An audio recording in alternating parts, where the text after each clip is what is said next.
آپ نے فرمایا جو جنتی عورت سے شادی کرنا چاہے وہ ام ایمن سے شادی کر لے۔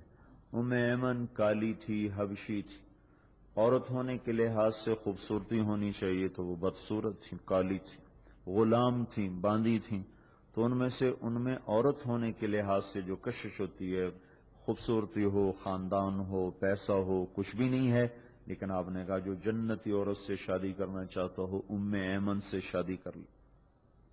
رابعہ بصری رحمت اللہ علیہ کو دنیا سے گئے ہوئے 1200 سال ہو چکے ہیں، لیکن ان کا نام آج بھی زندہ ہے، رابعہ بصری۔ گلگت کی عورتوں کو بھی پتہ ہے رابعہ بصری کوئی بڑی اعلیٰ درجے کی خاتون تھی، پنجاب کی عورت کو بھی پتہ ہے، عرب کی عجم کی عورتوں کو پتہ ہے رابعہ بصری نہ کوئی شہزادی تھی، نہ کوئی ملکہ تھی، نہ کوئی وہ خوبصورت تھی، نہ کوئی خاندانی تھی، بلکہ عورت ہونے کے لحاظ سے ہر عیب اس میں تھا۔ خاندان اچھا ہونا چاہیے تو وہ غلام تھیں، باندی تھی، شکل اچھی ہونی چاہیے تو وہ بدصورت تھیں، کالی تھی۔ پہ چلو شکل بہ کیسی ہو، خاندان کیسا، اولاد کے قابل تو ہو، رابعہ بصری اولاد کے قابل بھی نہیں تھی، بانج اس کو کہتے ہیں، جو عورت اولاد کے قابل نہ ہو اس کو اردو میں بانج کہتے ہیں، عربی میں عقیم کہتے ہیں۔ تو اب بتاؤ عورت ہونے کے لحاظ سے کوئی چیز ہے؟ شکل، پہلا تاثر شکل کالی، دوسرا تاثر خاندان غلام، تیسرا تاثر اولاد کے قابل نہیں، بانج ہے، شونی ہے۔ تو 1200 سال کے بعد میں گلگت میں کیوں اس کا نام بلند کر رہا ہوں؟ میں نے کسی بادشاہ کی بیوی کا نام تو نہیں لیا، سکندر کی بیوی اور بنو امیہ اور بنو عباس کی ملکہ اور بیگمات ان کے نام تو نہیں لیے، میں کہہ رہا ہوں رابعہ بصری۔ ان کی عادت یہ تھی وہ روزانہ عشاء کی نماز کے بعد غسل کر کے کپڑے بدل کے اپنے خامن سے پوچھتی آپ کو میری ضرورت ہے؟ اگر وہ کہتے کوئی نہیں ہے تو پھر پوچھتی مجھے اجازت ہے، وہ کہتے اجازت ہے تو پھر مصلے پہ کھڑی ہو جاتی ہے اور فجر کی نماز تک مصلے پر کھڑی رہتی ہے۔ ان کا خامن جلدی فوت ہو گیا، جوانی میں ہی بیوہ ہو گئی، تو حسن بصری بصرہ کے امام، کیا سارے مسلمانوں کے امام تھے، وہ خود آئے، خود چل کے آئے کہ میں آپ سے شادی کرنا چاہتا ہوں۔ وہ کوئی شادی کا شوق نہیں تھا ان کو، وہ تو اولاد کے قابل نہیں، شکل صرف ان کی نیکی اور ان کا جو اللہ سے تعلق تھا، ان کو یہ لالچ ہوا کہ یہ میری بیوی ہو جائے تو اس کی طفیل شاید میری بخشش ہو جائے۔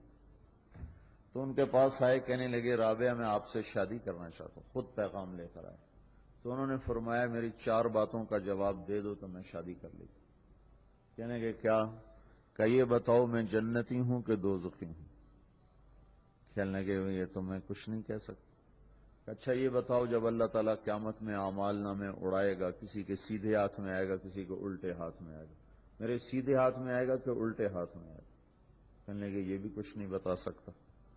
کہنے لگے اچھا یہ بتاؤ جب اللہ نیکیوں کو تولے گا، کسی کی نیکیاں بڑھ جائیں گی، کسی کے گناہ بڑھ جائیں گے، میرے گناہ زیادہ ہوں گے نیکیاں زیادہ ہوں گی؟ کہا یہ بھی نہیں بتا سکتا۔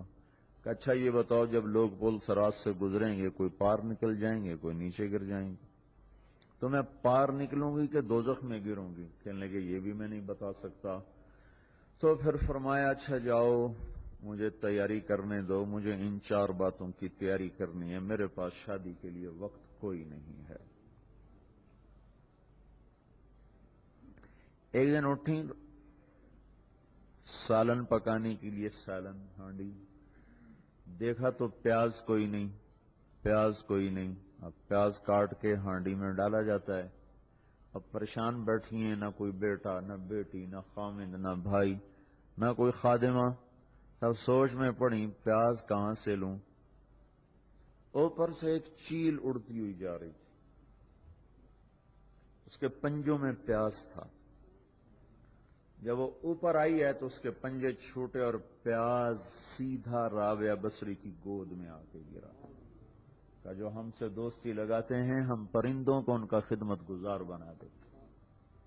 ہاں جو اللہ سے دوستی لگا لیتے ہیں اللہ دنیا ان کے لیے مسخر کر دیتے، اللہ دنیا ان کے پاؤں میں ڈال دیتے۔ تو جب ان کا انتقال ہوا رات کو ان کا انتقال ہو تو اپنی خادمہ سے کہا بس 2-4 آدمی بلا کے مجھے جلدی سے دفن کر دو، کسی کو نہ بتاؤ، صبح لوگوں کو بتا دینا